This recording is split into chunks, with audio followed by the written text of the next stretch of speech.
Ketemu jumpa lagi saudara. Saudara, masih di Bengawan Solo saudara. Ada cerita menarik saudara, petualangan terkini saudara, kekinian saudara, yang dilakukan zaman sekarang bukan zaman dulu saudara. Itu ada teman-teman dari Mapala saudara, Mapala Universitas swasta terkemuka di kota Solo lah.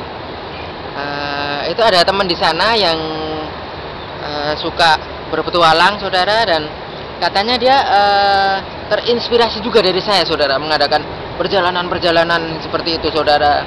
Dan dari situ mereka melakukan perjalanan menyusuri Sungai Bengawan Solo saudara, dengan konsep rakit saudara, seperti Joko Tingkir ketika menggunakan rakit yang didorong oleh buaya-buaya itu saudara. Nah, teman-teman itu mereka satu kelompok gitu membuat rakit untuk mengarungi Sungai Bengawan Solo dari Solo sampai ke lautan saudara. Itu persiapan dilakukan gitu, terus tim dibentuk saudara. Ada dua tim, tim yang menyusuri secara langsung sungai dan tim yang memantau dari darat saudara. Perjalanan dimulai menggunakan rakit buatan saudara, dari tong-tong itu saudara, tong-tong yang dijajar disambung gitu, dirakit menjadi sebuah rakit saudara. Tapi ketika di sini debit airnya itu bagus tinggi, ternyata di suatu tempat itu debit airnya kurang saudara, sehingga kandas tong-tong itu, kandas pula perjalanannya saudara. Setelah itu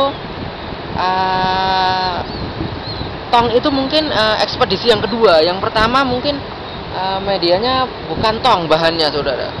Yang pertama itu rakitnya ambyar saudara, karena mungkin kurang kuat saudara, kurang kuat konstruksinya gitu, ambyar saudara. Terus yang kedua dengan tong itu saudara, tong itu entah di daerah Ngawi atau mana gitu, nyangkut saudara, nggak bisa lanjut lagi. Terus ada kendala yang di sana ada jembatan sesek saudara, itu yang terlalu rendah sehingga tidak bisa dilalui saudara. Terus yang terakhir teman-teman itu menggunakan perahu karet saudara, seperti kepunyaan Pasus gitu saudara. Nah, tentang perahu karet itu saudara, itu berjalan lancar, tapi setelah sampai di suatu tempat itu banyak tonggak-tonggak bambu saudara, sehingga menusuk dan merobek perahu karet itu saudara, sehingga gagal juga perjalanan itu saudara. Jadi kurang lebih ada 3 ekspedisi dalam rangka menyusuri Sungai Bengawan Solo ini belum berhasil saudara.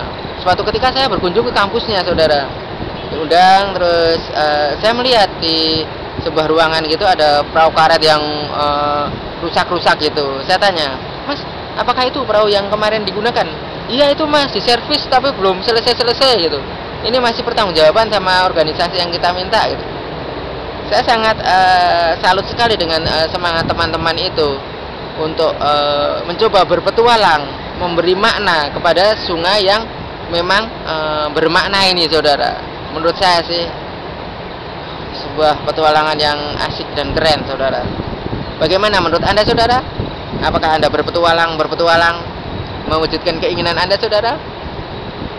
Walaupun itu mungkin kelihatannya, kedengarannya konyol, tapi mungkin suatu saat berguna dan bisa untuk diceritakan saudara, paling tidak untuk anak cucu kita, untuk generasi kita yang akan datang saudara. Sekian dari saya saudara, Mujadi Tani, salam. Ya Allah, mau jatuh saudara, kepleset, licin saudara. Saya matikan dari samping saja.